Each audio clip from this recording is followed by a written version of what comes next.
Hello guys, welcome to Exam Days. In this video, we are going to discuss about video number 6 out of 100 videos on MLHP Entrance Examination Important Bits. Today, the first question is going to be, which of the following is a macronutrient? Which of the following is a macronutrient? Your options: A, vitamin A, B, selenium, C, protein, and D, antioxidant. The correct answer is the macronutrient is going to be protein. So the protein is a naturally occurring, extremely complex substance that consists of amino acid residue joined by the peptide bonds. So these are the basic food which going to be produce the proteins, which are present in all the living organisms, includes many essential biological compounds such as enzymes, hormones, and antibodies. So this is the process, hence we call as a protein, which is a macronutrient. Moving on to the next question, which of the following provides the body with 0 calories per gram? Which of the following provides the body with 0 calories per gram? Your options: A, carbohydrate, B, protein, C, lipids, and D, water. So here is the question is 0 calories. 0 calories is mostly produced by the water, which is H2O. So water is a inorganic, transparent, tasteless, odorless, and nearly the colorless chemical substance, which already knows, which is oxygen, and it comes under the hydrogen oxide. So which is the main constitute the Earth hydrosphere, the fluid all mean known as the living organisms. So it is a vital for all the known as in the form of life, despite in the providing the neither food, energy, nor organic micronutrient. So water can give completely is 0 calories per gram. So that is the answer. So moving on to the next question, when the scientists use the word calorie, what are they referring to? When the scientists refer to the calorie, actually the scientist, okay, what they are actually going to refer to.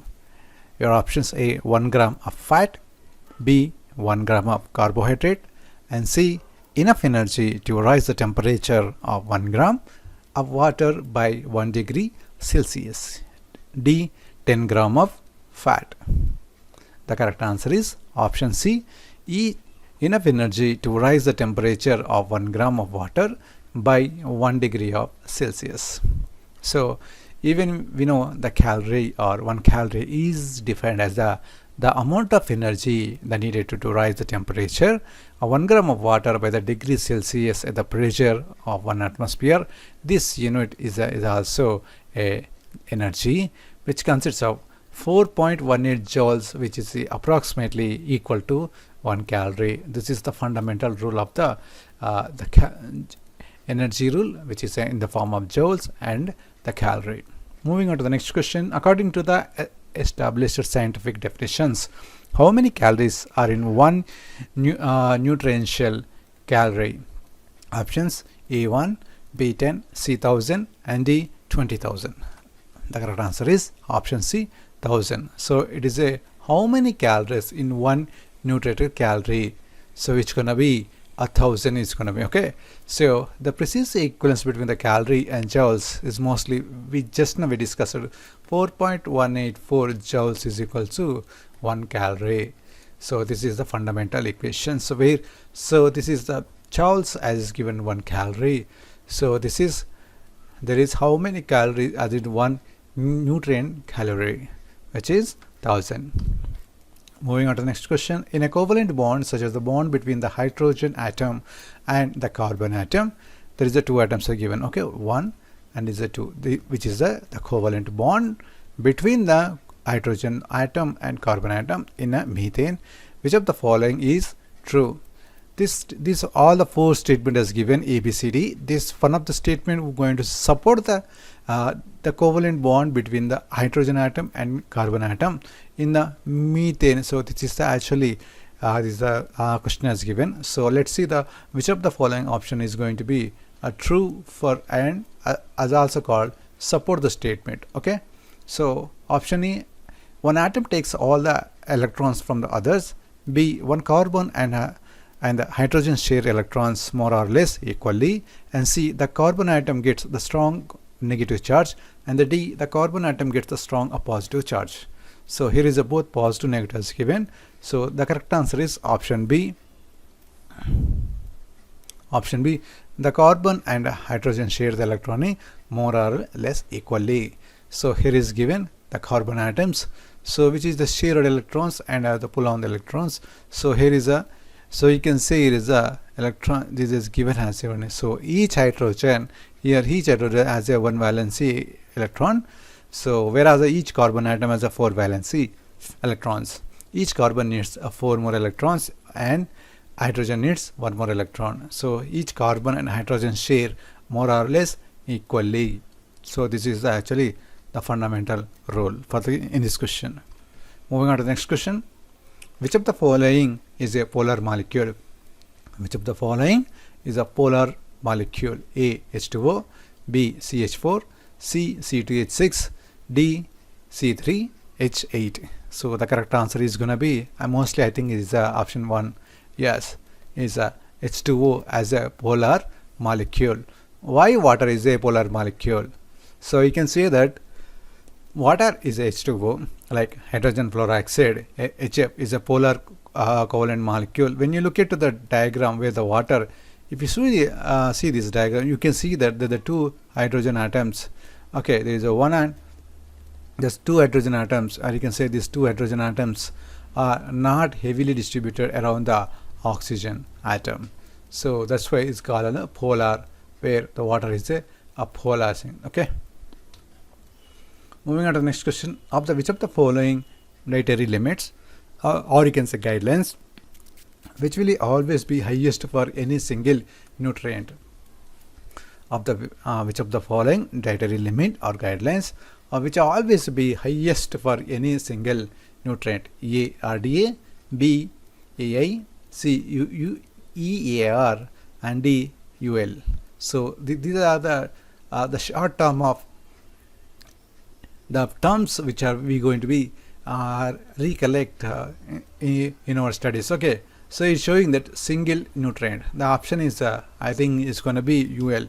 What is UL? You can say that's upper intake level, which is the highest level of daily nutrient intake that likely pose no risk of health effects. It's almost to the individual in general population.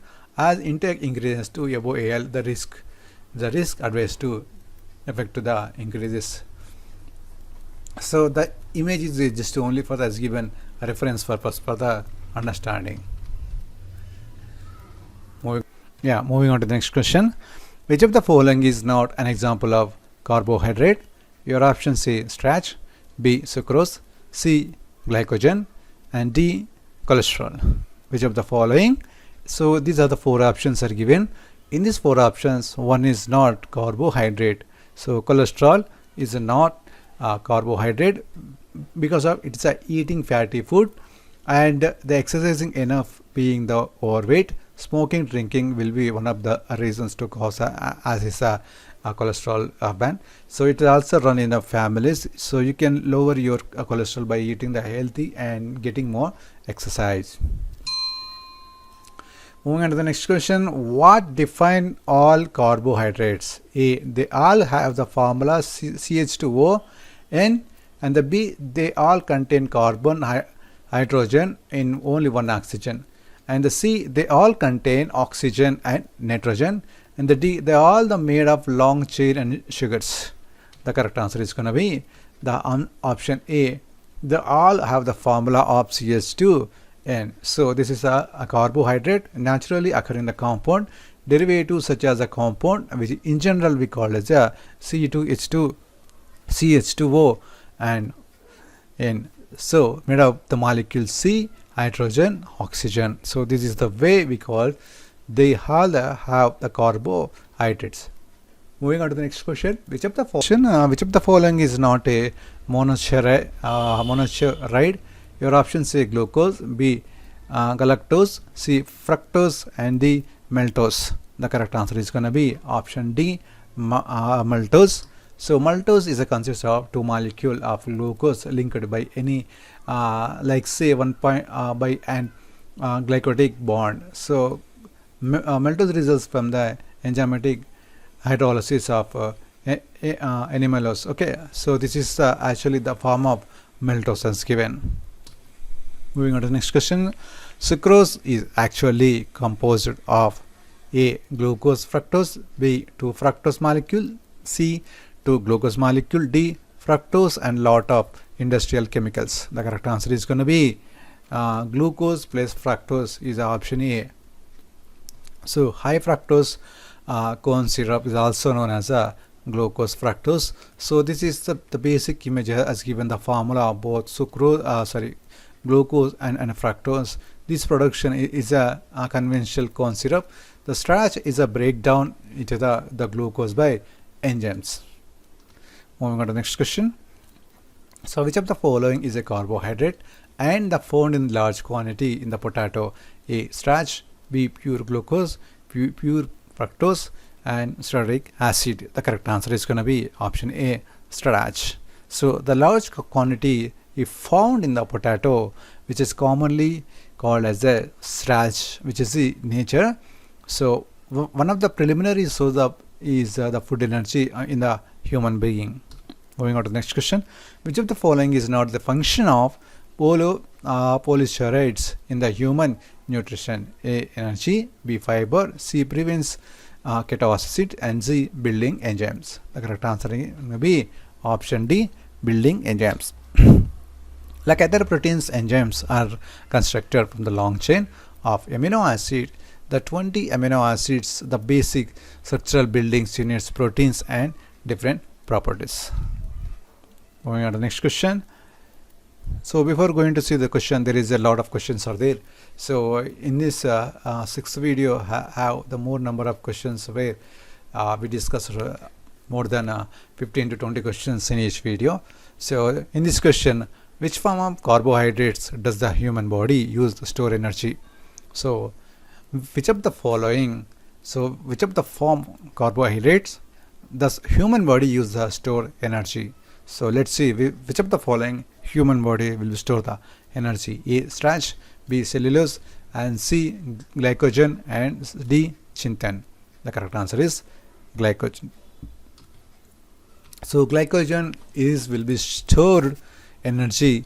So we can say that is made up of the many connected glucose molecule. It is called as glycogen. So this is the exact terms as given here. So when the body needs a quick boost of energy, when the body is not getting the glucose from the food, glycogen is broken down and release the glucose into the bloodstream that will be used as a fuels for the cells. So this is a very major part of in the body where for example, if human is doing any fasting in certain days, so like say Monday or Tuesday or any other day, so whenever the energy is not getting the glucose from the food, then glycogen is broken down into the release the glucose into the bloodstream to use it as a fuel for the cells. So this is the beauty of glycogen. Moving on to the next question. Which of the following is a sugar alcohol? Which of the following is a sugar alcohol? A. Glucose, B. Stearic acid, C. Xylitol, and D. Sucrose. The correct answer is xylitol. So xylitol efficiently stimulate immune system, digestion, lipid, the bone metabolism. So this is the major part where the xylitol will be helps. So moving on to the next question. Which of the following is not a lipid? A. Fatty acid, B. triglycerides, D. Cholesterol, D. Polypeptides. The correct answer is option D. Polypeptides is not a lipid. So it's clearly saying in the continuous is a continuous term which is given in the form of the energy where unbranched chain amino acid joined by the peptic bonds, as it is called the peptic acid. The bond is connected to carbohydrate group and one of the amino acids. So this is the fundamental the terms as given by the polypeptides. Moving on to the next question, what do we get the when we break down into triglyceride?